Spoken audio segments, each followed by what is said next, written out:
Well, in a really, really odd business move, Disney has decided to put out 3 movies in theaters for the first time. Turing Red, Soul, and Luca. They went straight to Disney Plus a very long time ago. And now that their current movies are making $0 in the box office, they decided, let's put these movies in theaters and, just see how it goes. I have a bad feeling about this. First of all, this was a horrible, horrible decision by Disney a couple years ago. There is zero excuse for putting these movies straight to streaming. I can understand some stuff. Like don't get me wrong, okay? I can understand putting some things straight to Disney Plus. I remember when it first came out, there was the movie Noelle, there was Togo, there was the Lady and the Tramp. Those are, all pretty good movies, and they could have gotten theater releases, but I understand new streaming service, you want to bring people to it. I get it. But not these movies. You invested a lot into these 3 movies. I'm going to go over each one of them individually, okay? Turing Red, it's a problem is it's a very, very niche audience for this movie, okay? It's for little girls. Little girls that are, 10, 12 years old, and that's it, though. This isn't like Mulan, where it's an ageless movie that it could be for, 70-year-old man or 7-year-old child, 13-year-old girl. It doesn't matter, though, okay? There are certain movies that are for literally all ages.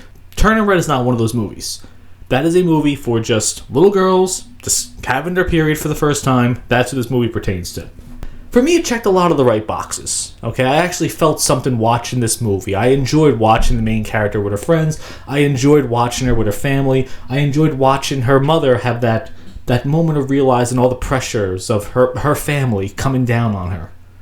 So if they would have put it in theaters, I think it would have made a little bit of money. I'm not saying it would have broken every record, but when you go to the Disney parks, there's a lot of Turing Red merchandise. There's a lot of kids wearing the backpacks. There's a lot of people with the mask on. There's a lot of merchandise for this movie. So I think it would have been an absolute win if they would have put it in theaters. But Soul disappointed me in the end, though. It was a very, very good movie. Good, my God, this movie was so good. It had so many things going for it. It had Jamie Foxx. The music was fantastic. The story message was great. The characters were perfect. But in the end is where it lost me. And this is a movie about a man that wants to be a big concert jazz musician. Okay, he's working his entire life to get to this. He's currently working as a school teaching music, knows that this job is beneath him, and he wants to do better things in life. And then he finally gets that opportunity. One of the top jazz bands around says, hey, we need a pianist. Would you mind auditioning for us? So he goes there, he does the audition, absolutely kills it, gets the job, gets into an accident, and then wakes up essentially dead. This movie is about his soul trying to get back to his body, and then when he eventually does, he gets to play in a band and have his massively big moment. And then turns it down. He turns down the biggest opportunity of his life, the one thing he wants more than anything in this world, because along the way he learns that, hey, being happy and eating pizza and, just hanging out with friends is great in life. And you know what? It is great in life, but not when you want to work towards something. This man had a goal. This man had dreams. It was everything Disney has always tried to push down our throats. Go for what you want. Be great. And then in the end, they decided to tell us, it's okay, you don't have to be great, just be ordinary. And isn't that such an allegory for today?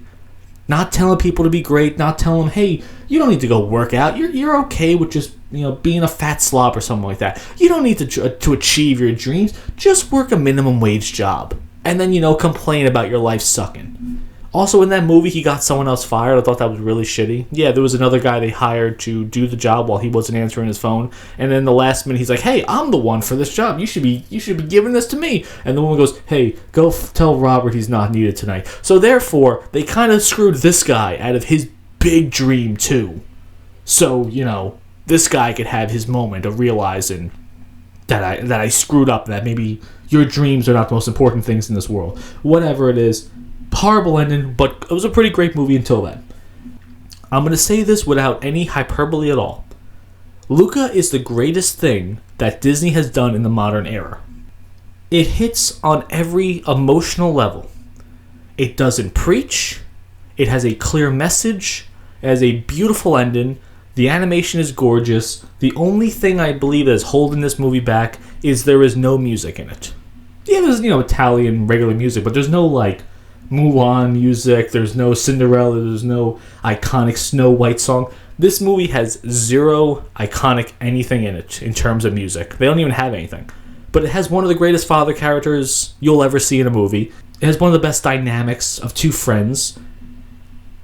And it does everything right. This is the only movie I would actually pay to go see in theaters, and it is one of my absolute top 10 favorite movies of all time. But the worst part is you will never hear about this movie. They put this movie straight on Disney Plus, zero marketing. You go to the parks, you don't see a single thing. I saw one thing one time during one of the food and wine festivals. There was a mural painted in chalk in Italy of Luca and the other characters and stuff like that. And then it was gone the next week. That was the only thing I've ever seen them do for this movie. And it's perfect beyond belief. I highly recommend it. It's the best thing you'll ever see of Disney in the modern era. And honestly, that's not really saying a lot, though. But it was perfect. But back to this idea, though. We're having these movies in Disney Plus. And I've said this many times. I think Disney Plus is going to be the absolute bane of Disney's existence. It was a great idea on paper, because they thought they were going to be churning out winner after winner after winner. And I remember one of the worst takes I've ever had in my entire life, though. I made a video on a different channel talking about how now Netflix has to step up their game to compete with Disney Plus, because it's going to blow them out of the water. It's going to blow all the other streaming services out of the water. And what has it done since? It has absolutely collapsed before our eyes. They have done nothing right. And releasing so many big budget movies on Disney Plus that could have made some serious money. Ooh, that's a problem. That's a big problem. You go to Epcot now, and you still see posters for Soul up everywhere. This movie came out 2-3 years ago.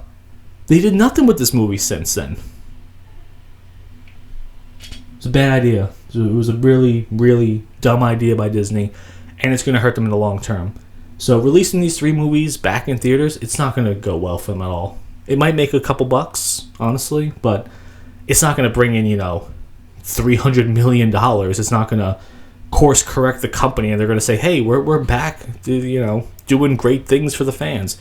It's going to come and go in a week. It's going to be like Morbius re-releasing in theaters. It's mostly going to turn into a meme at this point, though, because that's what I'm seeing online right now. Everyone's laughing about how Morbius did the exact same thing, and it didn't really turn out that well for them. So I don't think these movies are going to do very well in theaters. I think all 3 of them are actually very deserving of making a profit. But where Disney is now, with people hating on it as much as they are, ooh, this is bad.